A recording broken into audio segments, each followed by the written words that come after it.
Lamine அமலுக்கு பெரிய புளுத்தி நினப்பு. கருவசால்கிட்ட போயிட்டு டனலுக்கு வா சண்டை போட்டுக்கலான்றான். வினிசியஸை டனலுக்கு கூப்பிடுறான். வினிசியஸ் சண்டை போட ஓடுறான். வினிசியஸ் போய் பிடிக்கிறானுங்க. 10-15 பேர் போய் பிடிச்சிட்டுக்கிறானுங்க வினிசியஸை பிடிச்சி.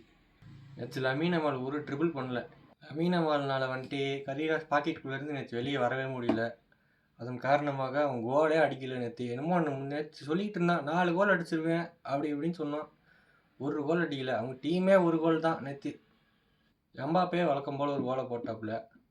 வின்னர் வந்துட்டு பெல்லிங்ஹாம் அடிச்சிட்டாரு. மேட்ச் முடிஞ்சிட்டு அமைதியாக போயிடுவாங்கன்னு பார்த்தா மேட்ச் முடிஞ்சிட்டும் சண்டையை போட்டுக்கிட்டு இருக்காங்க. வந்து தோத்துவிட்டு எதுக்கு இதெல்லாம்? தோத்துவிட்டு வீட்டுக்கு போகிறத விட்டுவிட்டு வந்து சண்டையை போடுறாங்க எதுக்கு? இந்த ஆஃப் சைடு ரூலை பற்றி எம்பாப்பே தான் ஸ்டோரி வேறு போட்டிருந்தாரு. இதை மாற்றி விடுங்க இந்த ஆஃப் சைடை அப்படின்னு. ஒரு முடி வெளியே இருந்தனால எம்பாப்பேக்கு வந்துட்டு ஒரு கோல் கொடுக்கவே இல்லை. அதே மாதிரி இந்த டைம் ஒரு பூட்டோட ஒரு சின்ன பார்ட் வெளியே இருந்தனால ஒரு கோல் கொடுக்கல. ஓஜி வைப்ஸ் கொடுத்துருக்காங்க எல் கிளாசிக்கோவில். என்ன தான் மெஸ்ஸி ரொனால்டோ இல்லைனாலும் இப்போதைக்கு எம்பாப்பே லமீன் அமால் இருக்காங்க. எல்லாம் ஜாலியாக பார்க்கலாம். இப்படியே வெற்றிகரமாக ரியல் மேட்ரிட் வின் பண்ணிட்டோம். அல்ல மேட்ரிட் கைஸ்.